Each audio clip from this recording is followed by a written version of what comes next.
right, let's get right into it. If you're someone who works with data, I mean, in any capacity, from deep analysis to machine learning, there's this one step you just absolutely cannot skip.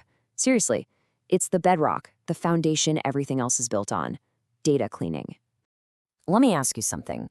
Have you ever made a big decision, a really important one, based on what you thought was solid information, only to find out later it was just wrong?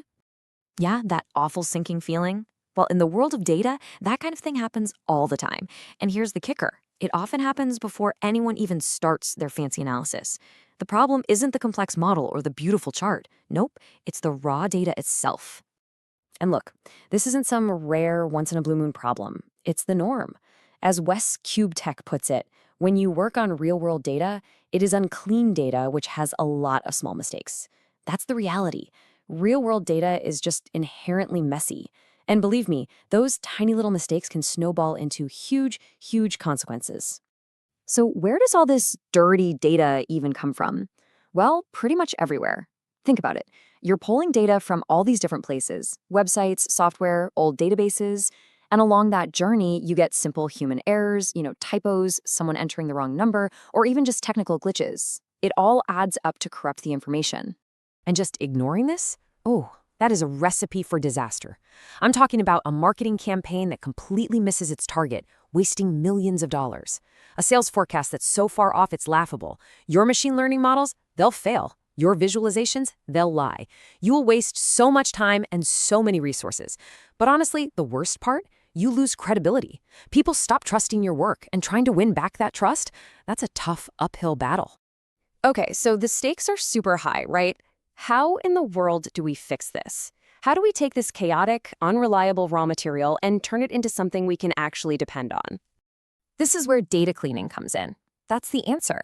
It's the official process of getting your data ready for the main event.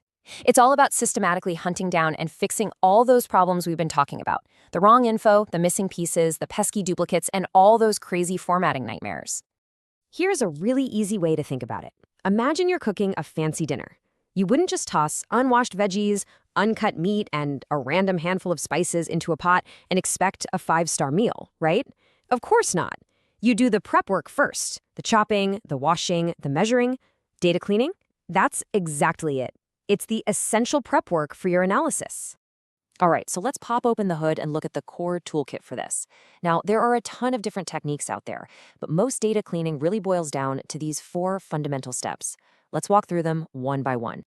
First up, handling those missing values. You'll see these as empty cells, or what we call nulls, in your data set. Now, if a single row is missing a few really crucial pieces of information, you might just decide to get rid of that entire row. On the other hand, if a whole column is mostly empty and doesn't seem very useful, well, you might just drop the whole column to clean things up. Next on the list, duplicates. These are the absolute worst. They're just identical records that do nothing but bloat your data set, slow everything down, and this is the really dangerous part: they can totally inflate your results. I mean, if you're trying to count unique customers and one person is in there 5 times, your final number is just flat out wrong. Getting rid of duplicates isn't optional, it's a must-do. All right, then we have to deal with outliers. So what's an outlier? It's basically a data point that is way, way different from everything else. Like, it just doesn't fit in. Now, it could be a real extreme value, or it could just be a typo.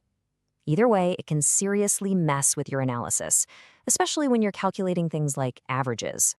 Let's look at a classic example: employee salaries. Imagine you want to figure out the average salary at a company to get a feel for what people typically make. You've got your analysts, your manager, and then you have the CEO's salary at $1.5 million. See that? That one number, that outlier, is going to pull the average so high that it becomes completely misleading. It doesn't represent what a typical employee makes at all. So managing that outlier is crucial to getting a true picture of the situation. And finally, we've got standardization. This one is all about consistency, consistency, consistency. Are all your dates written the same way, like month, day, year, or is it a mix? Is United States always spelled out, or do you have USA and US floating around? These tiny little differences might seem small, but they can prevent your data from being grouped and counted correctly. Just look at this. To a computer, camping and hiking with the word and camping and hiking with a lowercase c and an ampersand, those are two totally different things. Same with a typo like books with an extra apostrophe. The computer sees them as separate, unique categories. Without standardizing, your counts would be all wrong. But after you clean it up, boom, they're all correctly grouped together. This simple step makes sure every single piece of data gets counted where it's supposed to. So what's the big payoff for all this effort? Well, you're literally transforming your data. You take something that's unreliable, inconsistent, and just plain misleading, and you turn it into a resource that is trustworthy, consistent, and accurate. You're going from pure chaos to crystal clarity.